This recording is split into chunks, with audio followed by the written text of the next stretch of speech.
So Alex, I don't know if you remember ever watching this, but there was this series back in the 2000s called Masters of Horror. It was only for 2 years, but basically it was a series of horror short films where they took a handful of, directors that are known as Masters of Horror and had them create whatever one they wanted. And there's a lot of really neat directors on here. I've actually only seen two just by pure coincidence in the past, and I don't remember if you ever actually saw them with me or not. One of them was called Jennifer, about like a deformed woman with like sharp teeth, and a cop like keeps her in his basement and she kills people. Do you remember watching that at all? I think I do. Yeah, holy shit. Yeah, it's like this little... Yeah, I do. Yeah, that one was called Jennifer, and we did. So I think you were with me. We did see that one. No idea who directed that, by the way. And then another one that I did see as well was called. I think it was called "We All Scream for Ice Cream," about an ice cream man who was killed by a bunch of kids playing a prank on him. And then in present day, they're all adults, and it's kind of like Pennywise, but an ice cream man's coming back to haunt them. Those are the only two I've seen, but basically that's the material we're working with here. I don't know how good it's going to be, but a lot of neat directors, including there's even one by your boy, Brad Anderson, director of Session 9, yeah. Really? No way. Wow, awesome, okay. Yeah, so I figured what a better way to start with Masters of Horror than today, checking out one of them made by John Carpenter. Did you guys say John Carpenter? Oh, hey, Nick, come on, man. I invited Nick to watch it with us. Oh, did you? Oh. Hey. Here, you can sit in my chair. Thanks, man. Oh, so that's why there's 3 chairs. It's comfy. Yeah, so Nick, as we all know, is, I wouldn't say just a John Carpenter fan. Fanatic, I would say. Take a look at this picture right here. Yeah, and the only other John Carpenter thing we talked about on the channel 2 years ago, Nick was with us for that, so now he's back. That's right, Halloween 3. Yeah. Yeah. It's good times. Yeah. I loved it. Yeah. Josh, can I talk to you for a minute? Do you mind? Oh, yeah. Yeah, come on. Let's step over here. Come You can on. look at that. Thanks. Yeah, let's come on. Hey, Alex, what's up? I would just like to be consulted if someone else is going to be on camera with us, especially after last time with Nick.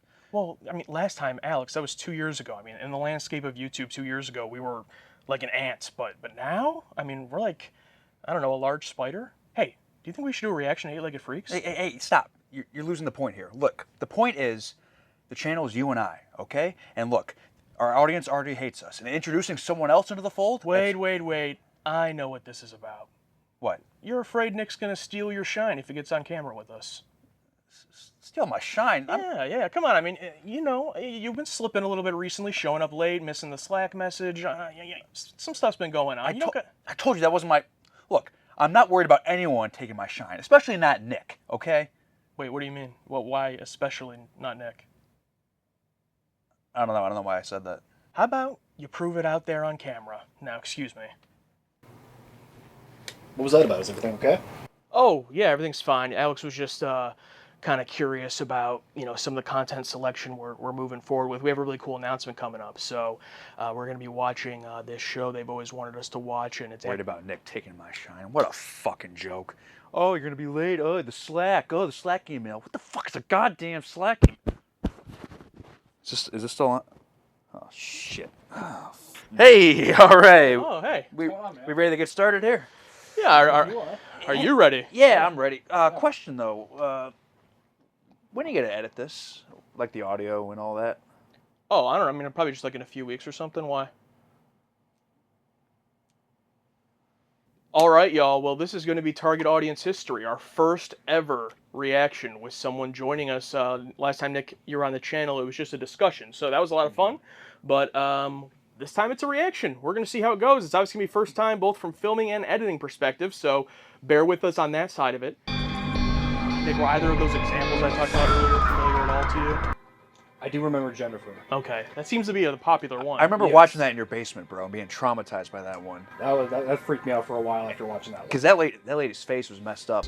Yeah, and like, as we see here, there's like literally an intro going on, and I don't know if this is just for this movie or for the whole series. I'm so baffled. I don't know what the distribution of this was. I think it was just on Showtime. Showtime, yeah, just okay. A series that ran on Showtime in the mid-2000s. Yeah, that actually makes sense. The genius was John Carpenter just putting his name on everything. Yeah. Film is magic, and in the right hands, a weapon. Norman Reedus! Ooh! There we go. Yeah, you call me from the Vogue. They could put credits on the screen, but not closed captions? Come on, man. you know, when they made this, they had no idea it was even going to make it to DVD. So No one's ever gonna see this. This ain't making it past the broadcast, okay? We're gonna burn these film reels. Gregory Nicotero, that sounds familiar. Greg Nicotero. Oh yeah, you know. Yeah. is that a John Carpenter guy? Or No, because he, you're Italian? He's a special effects guy, but he also created The Walking Dead. Oh, son! Hey, there we go. Look at that. Learn something new every day. Here we go. Oh, my acting teacher was in a movie with it. That's Udo. He was in a I movie was with going to say him. that guy was your acting teacher. No. Like, oh, wow, okay. No, one of my acting teachers was in the movie with him. Le fin absolu du monde, the absolute end of the world. I know it played once. Violence erupted in the theater. I'm pretty sure that actor Udo was the foreign buyer in American Animals, Josh. Oh, dude, isn't it nuts that it's literally been 7 years since I've seen that movie? Because that's when it came out. What is that? As you can see, Alrighty. I collect modern movies, Mr. Sweetman. Oh. Nice to see John Carpenter made a cameo in his own short film. And that's where the wings are from that he has hung up. Yeah. This is a movie you love and you throw an ice cube at him? I know full well what will happen to this desiccated cobweb I call a soul. Is he on a spinning platform? I couldn't tell if he was just doing that or just turning around. Yeah, that's what I was thinking. You see, there's a shit box, and you are happy to sell 50 tickets a night. So he's the owner of a shitty theater? I thought he was like a private investigator. They kind of built him up in the first couple of minutes. Yeah. Also, how is he not questioning, like, is this like a fucking demon? Like, it clearly had the wings that he cut off? Is this an angel? Like, what is happening? I'm not worried about the film. Looks like the Elephant Man. Great makeup, though, on that guy. Yeah.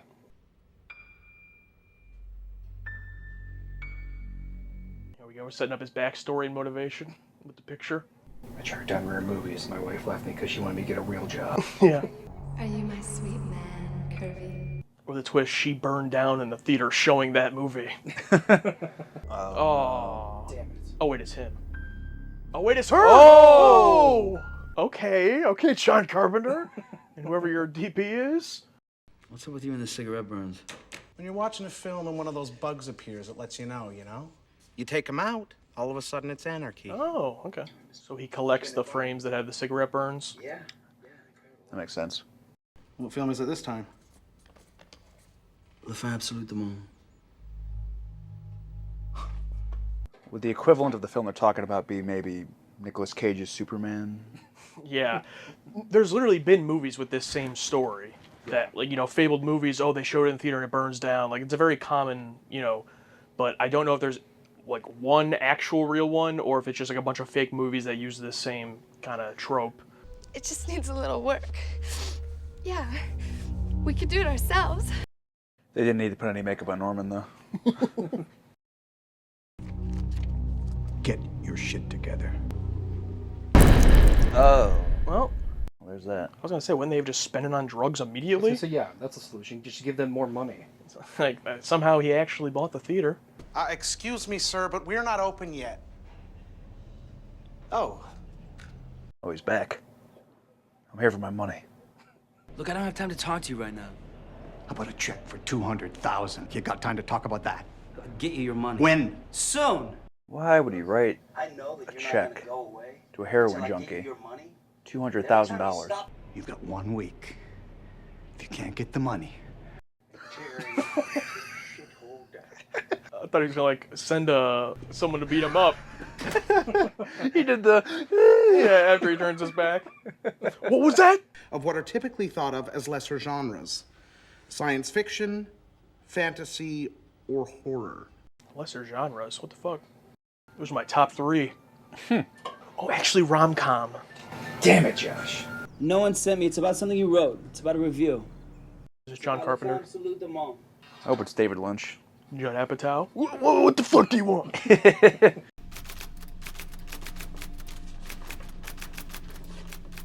fin absolu du monde is not a movie. First page he picks up, huh?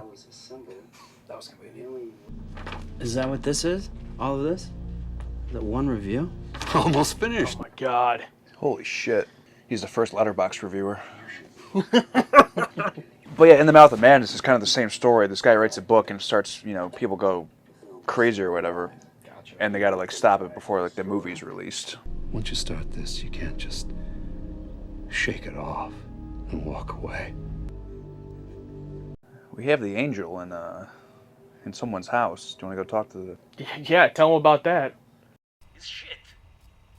Film is not entertainment. Is it a real life cigarette burn?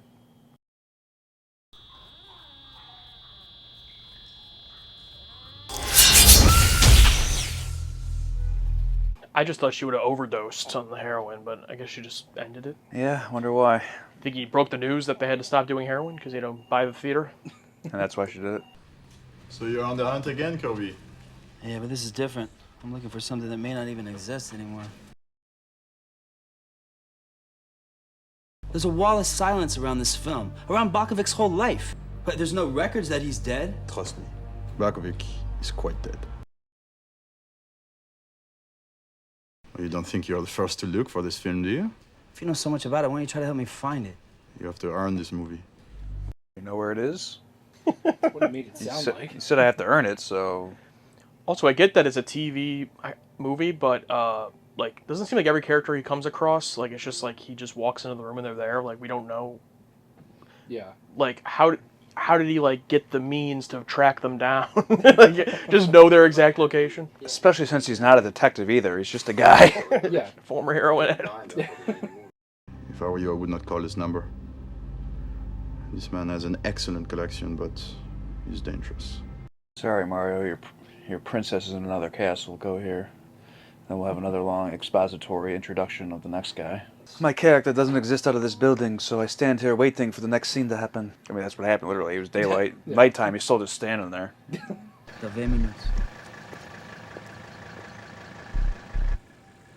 Like these two guys, they've been standing there for 8 hours. Finally. The fuck took you so long? They look like an NXT tag team vignette. Oh my god, that's Smith and Jacobson. Just you guys never heard. Yeah. What are they doing here? Do you know who that is? No. No, I don't. These are the hottest free agents. Oh, okay. From where? Yeah. How plugged in do I have to be? Oh, crap. Oh. Is he gonna flip through and one of the pictures is him, Norman Reedus? I wouldn't be surprised. Don't leave, Mr. Sweetman. Oh. Chill out. I want to know, like, what do you think these two henchmen, how knowledgeable are they of the situation? Like, do they not care, or are they like... But you get the point. Oh! God! Oh, nice! Whoa, John! Damn, imagine being that taxi driver, just... Wrong place, wrong time, now you're getting fucking killed. Ah! Film is magic, you said. Whoa! That was pretty cool. Will they be waiting for you on the other side? You guys heard any score at all from Cody Carpenter? That's a good point. In the beginning, that's really it. When he's first pulling up. Fuck you. Wow. Fuck me. Fuck me. Oh. Oh, there you go, Kirby. Tell me where the film is. Tell me who to talk to. No. You have the film? Oh, that is brutal. I think it was Willem Dafoe from John Wick did all that. Moon Knight, and oh, he Moon Knight? Yeah. Moon Knighted? Yes. I'm Miss Bakovic. Can I speak to you for a minute? I've come a long way. He's hunted down his wife or daughter or something? You must want this very badly. You were the first one to ever make it this far. I didn't expect you to be here. Hans moved us here because he thought it would become a place to make films more affordably than Hollywood could. It is true about Canada. Still is.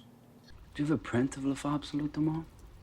That's not what you want to know. You want to know if the stories about the film are true. Yeah, but I need the print. I have the dead.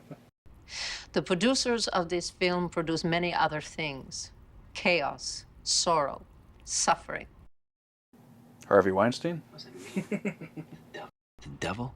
Hans never put a name on it. Evil is evil, he would say. Does a name really matter? Harvey Weinstein. So obviously he was just doing this for the money, but as his journey's gone along, I think he's now personally invested and actually wants to watch it. Yeah. In the end, he got too close to the fire. It got inside him. It made him crazy. He stopped by the kitchen on the way to find me. He meant to kill us both. But when he cut my throat... Whoa! He only disfigured me. When he cut his own throat, he died. Can I watch the film? Well, you're not listening. I just fucking told you. Yeah. I don't understand anything that's happening to me. So go ahead. Take the film. It's already too late. Well, you turned out okay, lady. Yeah, apparently she's just been fine with the film sitting in her apartment here the whole time. Yeah. She hated the film that much. Or maybe she's like, well, if I get rid of it, someone could find it. And then it's out in the world. But here, it's safe, even though Norman Reedus found it. But Well, that's what I was thinking was, like, why didn't she just actually burn it? But she probably knows it's even too powerful to... If she actually tried to do that. Yeah, maybe she tried, yeah. And she caught on fire. I just hope that this somehow wraps up with that guy in the theater gets the cigarette burn from the film reel of this movie. I hope it just cuts the credits mid-sentence. Nothing resolved. Uh-oh.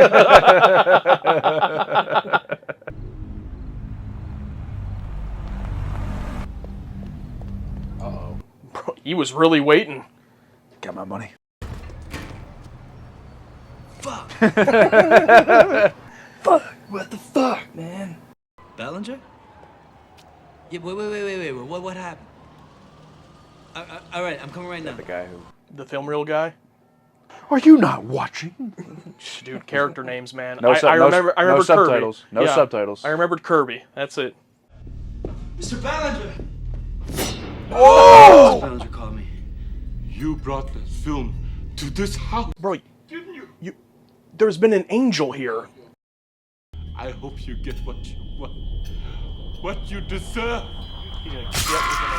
Oh! I was thinking the throat, but okay. Yeah, they... Oh, another one. Well, I guess he wasn't doing it to end his life. He was doing it to literally dig his eyes out.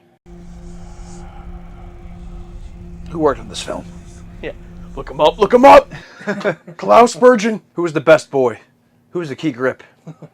You missed a good part. What's going on? Oh, no. No. What did you cut? Sure. Castrated himself. God. I made my own movie.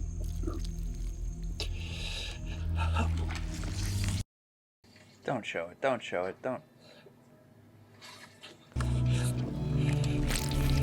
Ah! No. He is the movie.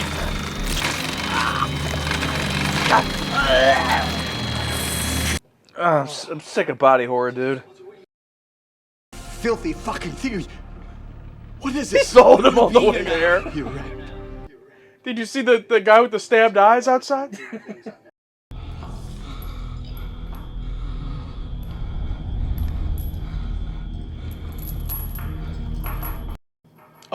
Oh, now he's fine.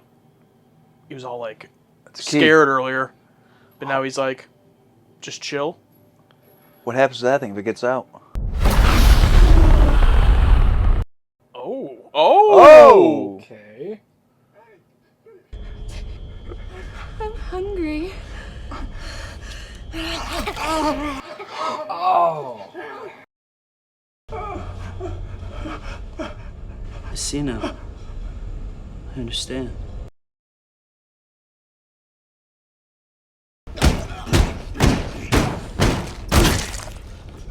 Well, that's one way to do it. These are fucking money. Do you think they'll still cash it?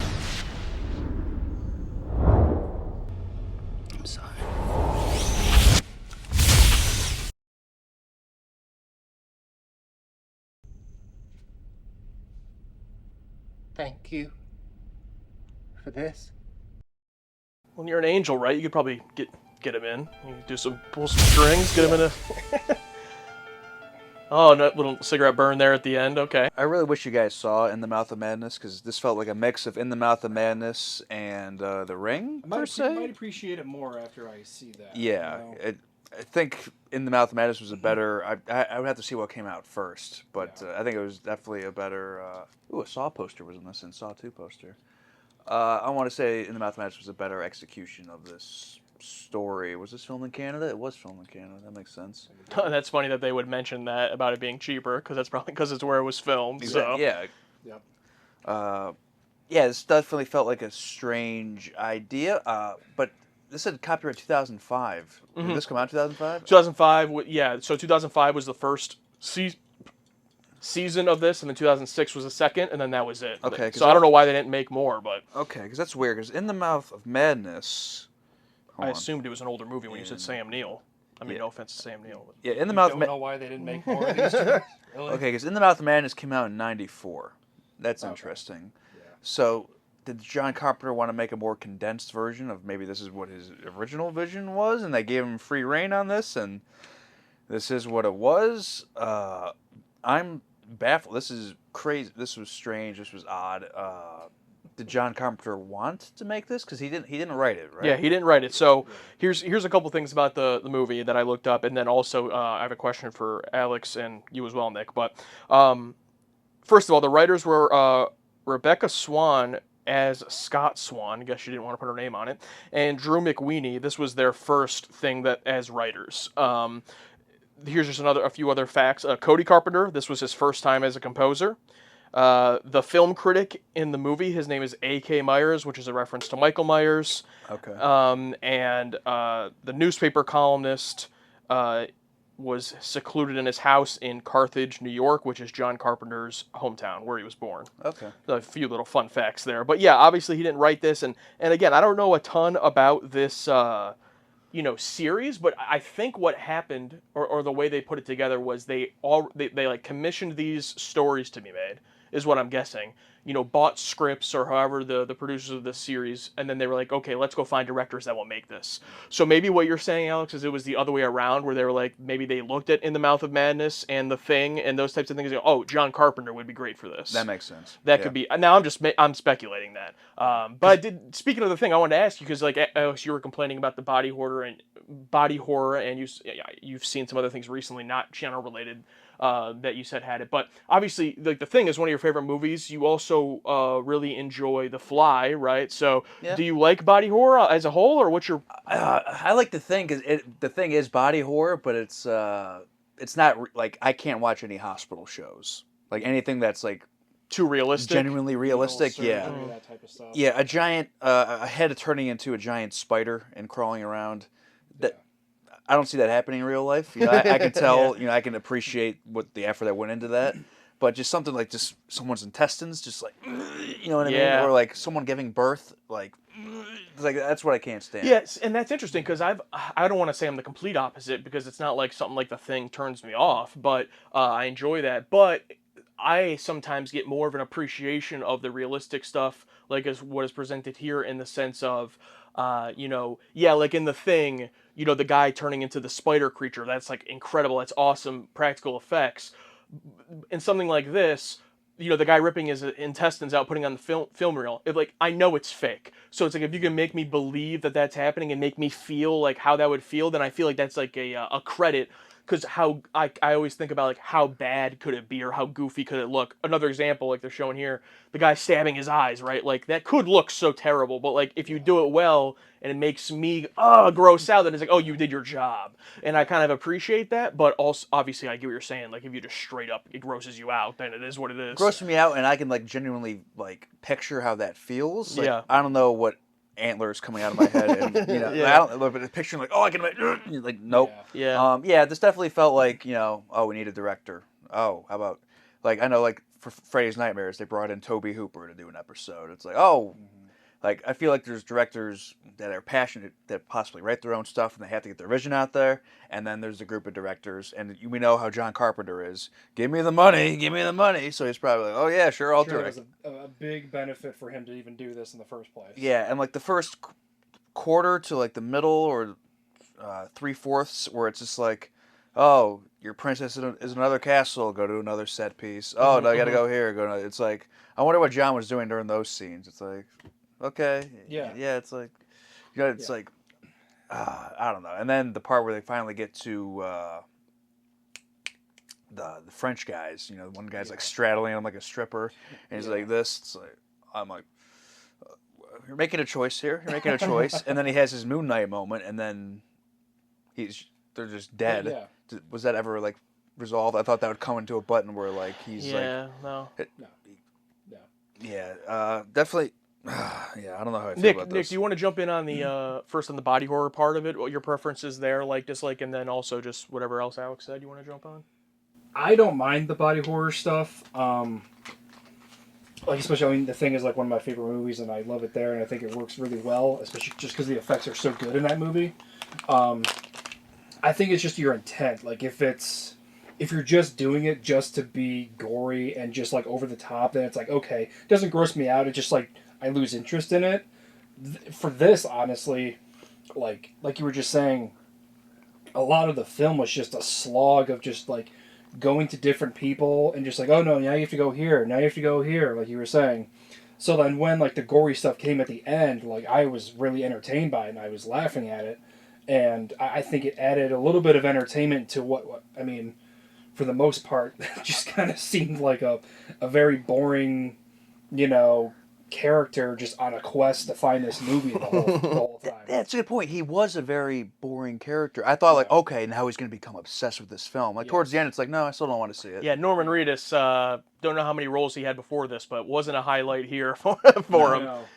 There's a theme on this channel, Nick, where a lot of things can benefit from something called a shorter runtime. Yes.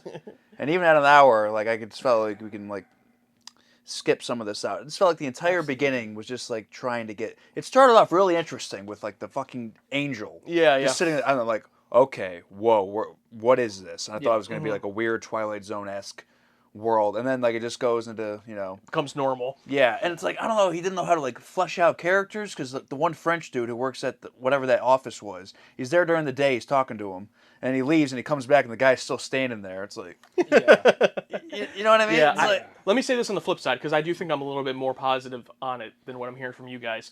Maybe it's because I went in with such low expectations, but like, I don't think the runtime was too long in the sense of just like, oh, just cut out 15 minutes of this and it's better, because I just think it's more so the actual material in there that could be fixed. Like, for example, you guys are talking about he goes here, beats all these people. They should have just condensed, like, cut out 2 or 3 of those characters and like mushed them together. Like the guy who is the reviewer guy, he was cool, but it should have, and then obviously like his wife, that was a good one. But then everyone else in between, they should have just morphed that all into one character. Like, have the same French guy be the one who has the film collection and it kills the woman and all of that. You don't need to make him go to all these different places for that. The guy with the henchman, like, just the henchman. Just have him get his wife's address from that French guy. And you don't need the entire sequence. Cut out the French killer guy who decapitates the woman. That was a strong scene, but it should have been the reviewer in the beginning, because the reviewer saw the film. Yes. That makes sense for him to go crazy. The other guy didn't see the film. And we never see him again. Why is he doing that if he didn't even see the film? I think they just like to make snuff films was the vibe I got. Like, that was it, and they got this one. Yeah, but then Moon Knight, and then all of a sudden they're dead. It's like, yeah. How about we've talked about the practical effects a lot, but just last thing I want to say, and my worry too going into this, like, we saw that angel character at the beginning, and then like what you said, it kind of just went back to being normal Earth, the normal world, realistic. And my worry was like, oh no, maybe the budget for these was just to get these directors to pay them, and there's not that much. So then when it did, the cutting off the woman's head, I was like, oh, like all the practical effects and everything in this, actually, I felt like for a TV thing, were really good. Like, there wasn't anything I thought was poorly done or bad. Yeah. And, really, I think you said you knew the guy's name who did the practical effects in there, right? Was that the one you pointed out? It was Greg Nicotero. Yeah. From Walking Dead and everything. Yeah, so, I mean, I think that makes sense. That gels. Yeah. I wonder if this is how he met Norman Reedus. But, yeah, overall, I enjoyed it for what it was. Going into something like this, I joked, I think it was off camera, but I was like, yeah, I'm not expecting high art here. So it's like I didn't have super high expectations, but the biggest sin was it's boring. Like, a lot of it is boring. So I would never want to sit through the whole thing again or really watch it ever again. I think I got what I needed out of it. Yeah. But I feel like with TV movies, that's sometimes their biggest flaw is that, like, they're hitting a runtime that's, like, mandated and the story's not strong enough. So it's not like a feature film. I mean, I guess in a feature film, they could be the studio forcing it on you, but like a feature film, there's no set requirement of time. As to where on TV, it's like, gotta fill the hour slot. You can feel that in like anthology shows a lot too. Is that how Showtime, right? Is that how Showtime ran? It was like a strict hour of like no ads. Typically, everything on Showtime and HBO So is just uncut. So like they literally had to make this an hour with the credits, and then, like maybe because it was like what 59:03. Yeah. So that 57 seconds is for like the next week. Yeah, it's like one commercial or something. Yeah. Okay. Yeah, that's an odd. I mean, Dexter was on Showtime, and I think those are all 55 to 59 minutes. Yeah, I think it's typically how those premium channels go, or at least did back in the day anyway. Now they can do whatever they want. Yeah. I the only. Granted, because we talked about it, I think it was when we already started recording, but we talked about the Jennifer one.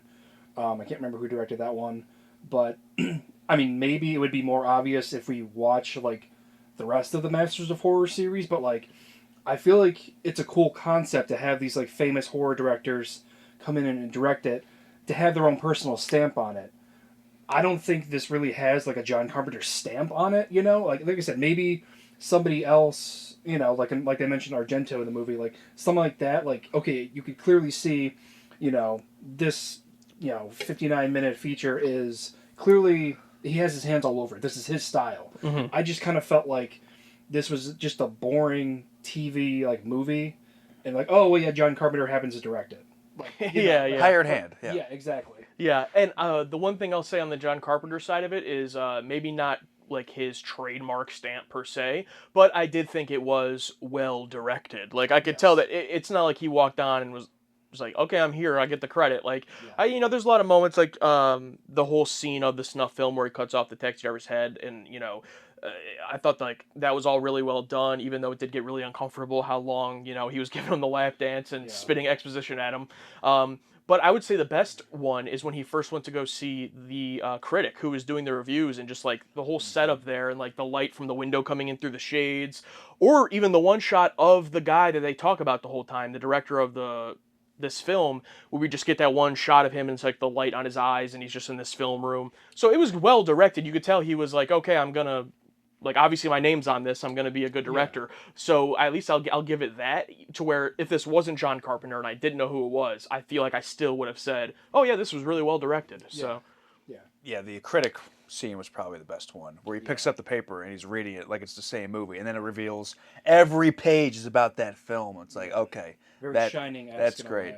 And then like, but also on the contrary, the beginning where it's like he looks at the movie poster, final of a film, the movie that came out in 1983, and everyone that and he's just like, yeah, it's like, what do you know about that? And he's just like, I'm like, oh, there's our exposition. There you go. Yeah, the way they set up that opening scene, I really thought he was like a private investigator or something. Well, that's why he's asking all those questions. It would make sense. And then he just turns out to be some shitty, theater owner. And it's like, oh, okay. Yeah, how did the actor Udo, the film rich guy, how did he find him? I don't know. Maybe it was said, but we have no subtitles. I thought he was the best performance though in the whole thing. Yeah. Especially at the end there when he's like shaking and sweating. Like he was all in. He was cool. Did anyone else think he cut off his dick? Yeah, that's what we. Yeah. Yep. And I thought when we saw the stretch, I thought he was stretching his dick, like just pulling it out. You thought he was stretching it on the. I'm like, no. Damn. I'm like, oh, intestines. Okay.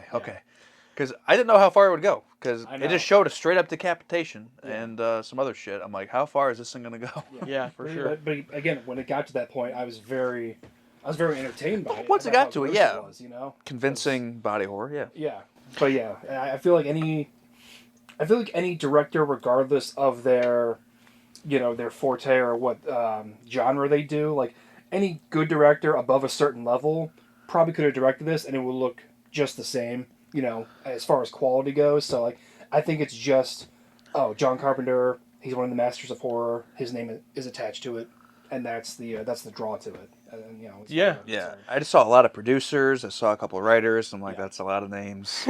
And then, you know, John probably came in and said, okay. Yeah. Yeah, and How much are you paying me? Okay. I scanned through the list myself of the episodes when I was first doing research on this to see, you know, who else was attached in the only 2 seasons, and I think it was only like, I don't know, 8 to 12 or something episodes per season, but John Carpenter does have another one in the second season, and then Joe Dante directed an episode in each season. Oh, hell yeah. And then, like I said, your boy Brad Anderson did one of them. So those were the only ones I caught that I had interest in just based on the directors themselves, but obviously, like Nick already said, you know, that one Jennifer that we all remember, who knows, maybe that's also terrible. I don't remember, well, I don't want to say also, because I didn't think this was terrible, but that wasn't one that stuck out as the director I knew. So maybe there are some where I don't know the director and they're actually better. I don't know. Yeah. But overall, yeah, I would not say I was disappointed in this. But with that being said, because the bar was pretty low, I thought I had a good time watching it with you guys, and there was enough in here that I was like, okay, yeah, I got my money's worth for this $3 DVD or whatever I paid for it. You know, it's like, all right, it was fine enough. Now, did John take this job because cigarette is in the title? There's a very good possibility he absolutely did. He heard cigarette, he's like, stop right there. I'm in. I was also thinking, too, I think a lot of times movies about movies can be kind of masturbatory. And with this being called Cigarette Burns and then, like, leaning into it so much, I was kind of afraid that it was going to get very, like, oh, the movies, you know. And it really doesn't. Like, I liked, probably my favorite moment was in that decapitation scene where he's going up to him and we just see the cigarette burn pop up for a second with his dead girlfriend or wife's bloody face, like just for a second. And I was like, oh, that was cool. But that was really the only time they did anything that cool. But I'm glad it was pretty refrained though on like the inside baseball film references, because I didn't want it to get too like, if you're not a director, you won't get this, you know. The only one was like the cheaper in Canada thing, and that wasn't even like a wink. It's like, that's a fact. Yeah. It's the film reel guy at the beginning, I like the touch of him cutting those out and having a collection of them, but like, if that's true, why didn't they just always cut those out? If you can literally just cut it out. I know. Because he said he did it so you didn't know when the jump scare was coming. But it's like, if that's the case, why didn't they always cut out the cigarette burns? Did he discover this? Like, I feel like it would ruin the... Okay. How about the girlfriend coming out of the thing, and then Norman Reedus says, oh, it's because you can't let her go. And then he sees her, and then says, I love you, and then he blows his brains out. I thought it was fine. At least it was an end to his motivation rather than just random death that doesn't matter. That's true. My bigger question is about the fucking angel. Like, where does he go? They said, oh, we sacrificed an angel. Was there another one that they actually killed? Or is that the sacrifice cutting off its wings? That's the sacrifice, I think. But then... Why does he thank Norman? Is he free now? Well, because he brought the film, I think. But what's he going to do with the film? Take it to hell? Was he actually a demon? I'm so confused. Wait, is he going to like go up to the pearly gates with the... Watch this, God. They cut off my wings. And then God goes crazy and then destroys the world. Yeah, maybe. I don't know. This guy castrated himself. You're going to love it. We're thinking too much about this.